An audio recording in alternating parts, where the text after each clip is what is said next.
Okay. So in all my work, I think deeply about the interconnectedness in the world. And my interest has also been about our relationships with environment and especially with water. So focus on my work that is related to mapping, but also water today. And I often think about how rivers are connected, flowing and moving all the time. And this work is from the series called Water is Taught by Thirst. And it is based on the map of Greater Boston. And what you're seeing is the waterways that I traced from the map.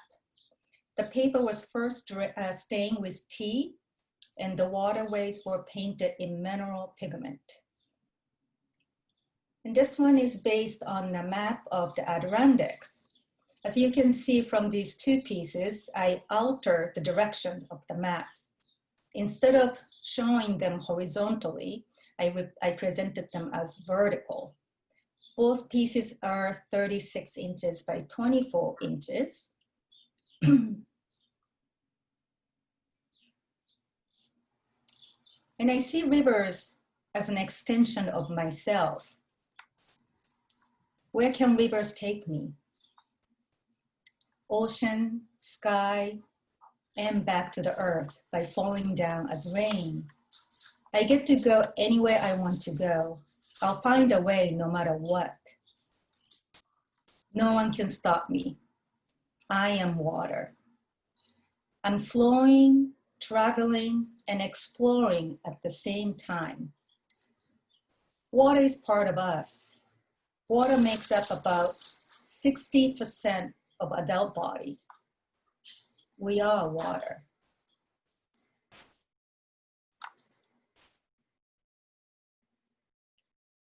And we just don't survive without water. None of us do. And this work is also from the same series, Water is Taught by Thirst. And this version is based on the same map of the Adirondacks. But all the waterways were cut out by laser cut in this version. What happens if we lose our water, especially our groundwater, clean and safe water for drinking? Waterways are like arteries of the earth. They are vital. Water is the source for all living things. And this work is based on the map of the Greater Boston. These pieces are 24 inches by 36 inches. And I'll show you a detail. And this series was created in 2015. But water doesn't flow equally to all people. Humans have created structures and systems, and in some places, people don't have access to clean and safe water, and same for the air. And we know the threat of climate change now. We already seen the impacts, such as extreme weather, heat wave, massive floods, wildfires, and the rising sea levels. In this image, I placed a paper on top of the water that was mixed with walnut ink and mineral pigment. Then I rocked the tray back and forth gently. The color water goes on top of some areas of the paper. Wherever the water touches, it leaves the mark. People who suffer from the floods know this. So the surfaces that didn't get covered by the color water becomes the land in my imaginary maps. Here's one from the series called No Man's Land that began by this method. This one is called Battle Between, imagining about the possible battles between land and water due to the rising sea level. This is mixed media on paper, 7.5 inches by 7.5 inches. And this one is called Crossing the Dangerous Water. I use mineral pigment, watercolor, pen, walnut ink, and tea on paper. And this is also 7.5 inches by 7.5 inches. Then I also created an identical image as a larger size painting based on my drawing. The larger painting was made with mineral pigment on Japanese paper that was stretched on board, and it is 20 inches by 20 inches. And this one is called Dark Territories, also mixed medium paper, same medium. And this one is 7.5 inches by 7.5 inches. And here is the diptych version with a larger painting. And I was thinking about how climate change is accelerating its speed and the impacts from it getting bigger, larger.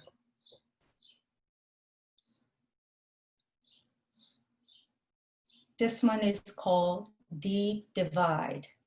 It's also the same medium, mixed medium paper, 7.5 inches by 7.5 inches. No Man's Land series was created between 2014 and 2016. And these days, I keep thinking about what Jack Whitten often said. Jack Whitten was an important African-American artist, and he's one of my favorite artists. He was born in 1939 in Alabama, and he was active since the 60s until his death in 2018.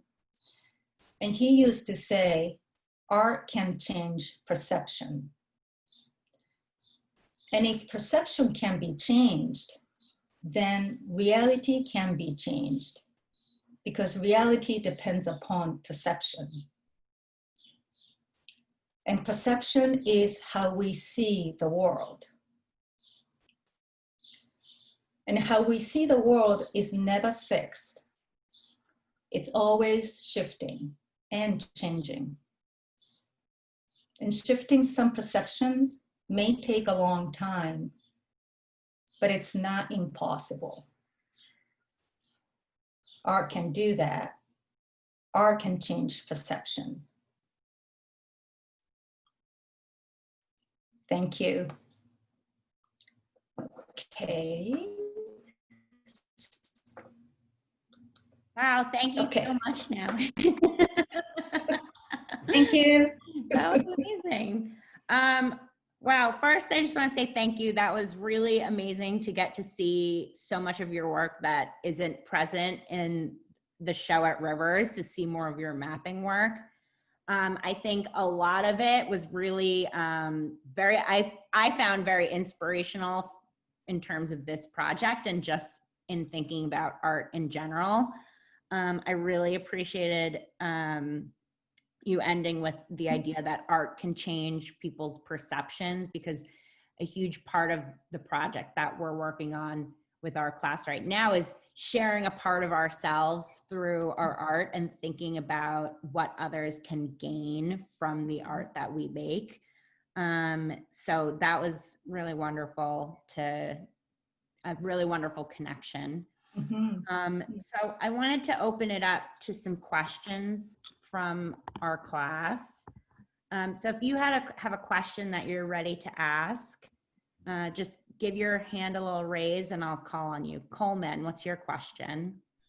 Specifically, like with your work that is at school at Rivers, there was one, or actually all of them that I was looking at.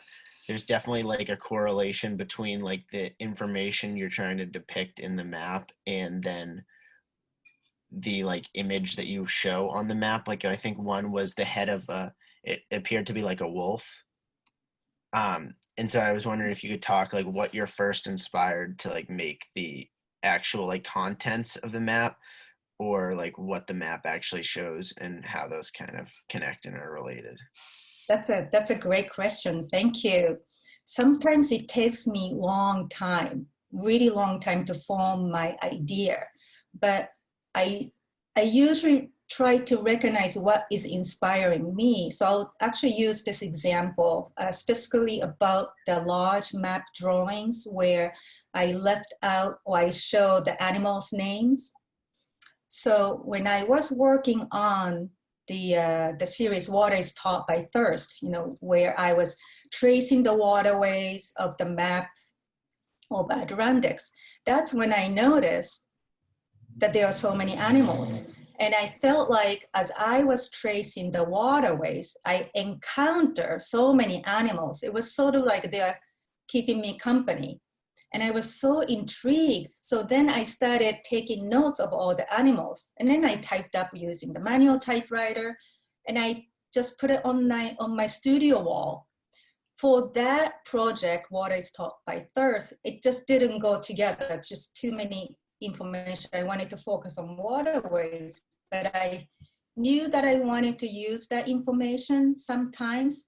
Well, 5 years later, I finally had more concrete ideas how I wanted to show or how I wanted to use the information.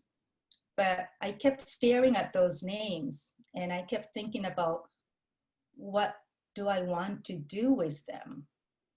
So in this map drawings that are at the rivers, it took me 5 years.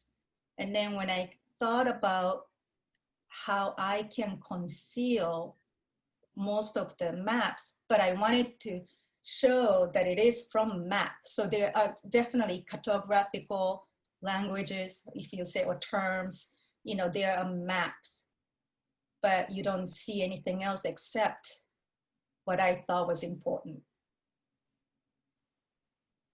Oh yeah, great question, Coleman. Thank you. And I think Naoe's answer also encompassed something else that I think is a challenge to all of us as new artists in beginning drawing, in that ideas sometimes take a really long time to come up with. And a challenge of our class is that we're kind of rushed because we don't have a lot of time to. We don't have 5 years. We don't have 5 years to come up with an idea. So if you ever struggle to come up with an idea, know that it is not something that comes to everyone like lightning. So thank you, Naoe. That was a great answer. Who else has a question here? I think I saw Casey, you raised your hand. Go ahead, Casey. I was just wondering why in like the beginning pieces that you showed us with the water, I was wondering why you chose those places specifically. That's a good question. Great questions too. Thank you. I chose the places that are really meaningful and dear to my heart. So of course, Greater Boston, that's where I live. I live in Waltham, but I wanted to use the Boston or Greater Boston or Massachusetts as the place where I live. Now, Adirondacks became a very special place in my heart. There's an artist residency called Blue Mountain Center in the heart of Adirondacks. It's right by Blue Mountain Lake. And I've been fortunate to be able to go there for several times since 2005, actually. It's been more than 15 years. And this place became almost like a spiritual home to me. I'm originally from Japan, and I didn't exactly grow up by the water. And I never had a chance to swim in a lake until 2005, until, I was adult, And my friend introduced me to swimming in the lake. And that's when I really experienced the healing power of water. So that's when I started thinking about water in this beautiful, northern New York State Adirondack settings. And ironically, I also started worrying about the future of our water and started reading more about it and started working on, starting working on the work that address that sort of concerns for me. Yeah, awesome, great. Do we have any other questions? I think I saw another hand flying up there. Avery. I had a question about, I think you talked about a piece where you said it was like crossing a river of some sort. And I was wondering what your color choice was and how you picked like the specific colors to use for that project. Great questions. So I use mineral pigment that's traditional Japanese painting materials. And I buy them in Japan. And for those, I actually use traditional pigment or minerals. So I have to grind them, and I have to make a bind, and I have, it's a time, labor intensive process, but it has earthy tones, at least to me, and I tend to choose the earthy tones. But then sometimes I would choose yellow or really bright, kind of like nuclear green sort of thing, just to brighten spots. But basically what I started out was tea stained. And then of course, by submerging paper in the man-made or human created floods in the tray, it becomes a bluish, brownish tone that becomes the ocean or waterway. So that really dictated my choice of colors from there. Very cool. Do we have any more questions before we can share? I think I had one question that I wanted to ask. So the title of the series that you showed us today is it titled "Water is Taught by Thirst"? Can you talk a little bit about that title? To me, what I sort of read into it is that we need water as humans. And I was wondering if that's what your intention is with that title, and maybe you could talk a little bit more briefly about that before we move on. Yeah, I mean, I was going to talk about it, but I didn't have time to do it, so it's a great question. It's actually borrowed from Emily Dickinson's poem by the same title, Water is Taught by Thirst. And in her poem, she talks about the importance of things, not just water, but love and even transportations and all other things that we take granted, but we only notice after they're gone.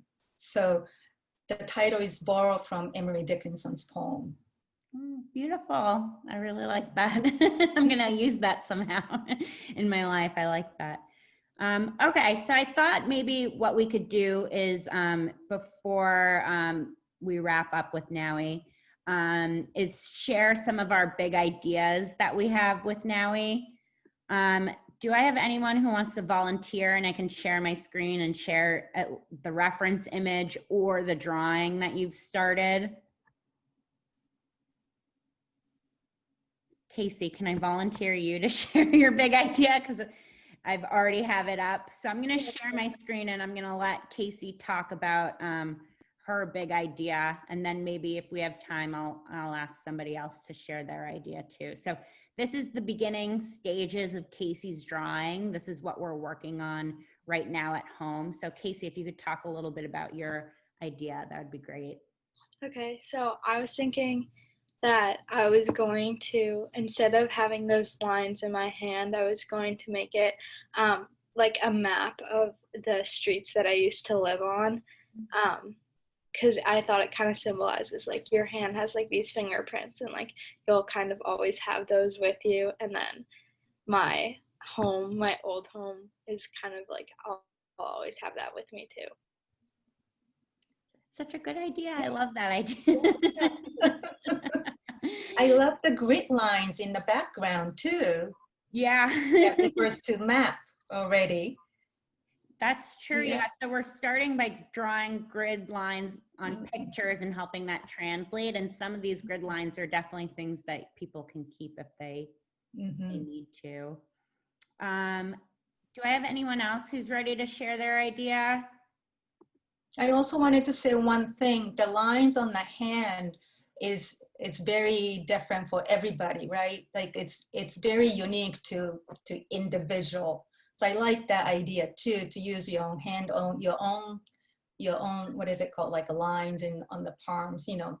And it also either, you know, some people like predict the future of your, you know, life, or it does change too. The lines do change too, but it's very unique to that individual. So I like the idea of using that, and also juxtaposing or transposing the streets where Casey lived. Yeah. Great. Yeah. Your hand, the kind of prints on your hand have so many like layers of meaning to them. So I think, Casey, that's a solid idea.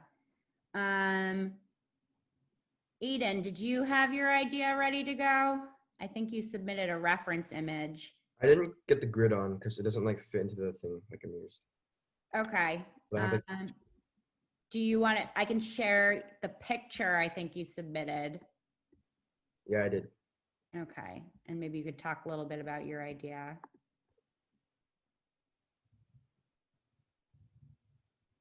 So we have this picture, or I just submitted it like 15 minutes ago without. oh, the gridded picture, the drawing.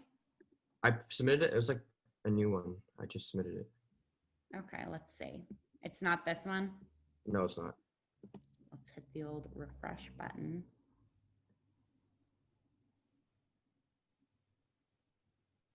This one? Yeah. Okay, do you want to talk about that a little bit? Sure. So this is a picture I took out of my hotel room in Tokyo, and I don't really have like a really deep meaning for it, but I just like how it kind of like feels like an actual map of like a city. There's also like a place that I remember like really well. Very cool. What are your ideas for how you might want to translate it, or are you still working on that? Yeah, I'm still working on it. I don't really know like how I'm gonna do it, but Naoe, do you have any thoughts? Maybe help Aiden. Yeah, do you know, where is this in Tokyo? Do you know, do you remember? I think it's next to like right next to like I forgot what it's called. It's called like the Palace or something.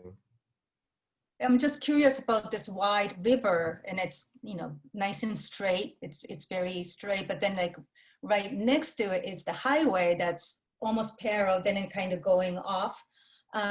You know, Tokyo has a really interesting history because Tokyo used to have a lot of rivers and waterways and canals and so forth, but many of the rivers and waterways were buried. One was because due to the Great Fires, I think it happened in 1924, 1928, in the 20s, I think 24, they restructured. But also before the Tokyo Olympics in the 1964, so their canals or small waterways became sort of a kind of terrible conditions from the sewage, and they started smelling really bad, and then they were having international Olympics and international, you know, people coming in, so they the government decided to put the lid on, meaning they buried.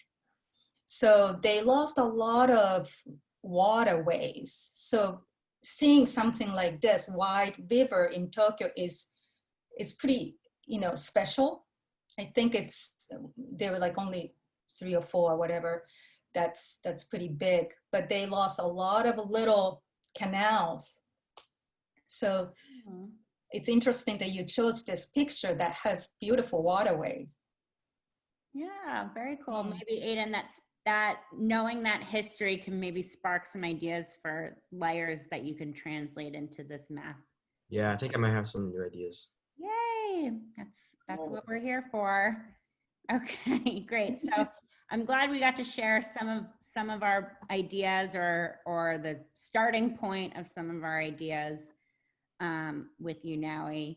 And I wanted to say thank you so much for joining our class and sharing your work with us again, and for answering some of our questions, and for hopefully sparking some new ideas within us. It was really, I think, inspirational for me to see your connection to water and how that translates into many different works of art, because you're really turning this one idea around in your head and looking at it in multiple different ways. And I hope that for my students out there, that you are taking this idea that you're starting with and starting to turn it around in your head and think about all the different ways that you can translate it into a work of art, and how you can really share your ideas and translate a part of you into the work that you're creating. So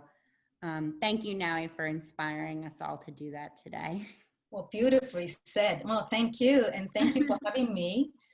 And I hope you guys gonna be back to school next week, or Hopefully on Monday, yeah. okay, but sometimes when it's safe. Yes. And I asked Miss Winters to leave some papers right by my exhibit, and I love to, hear your comments.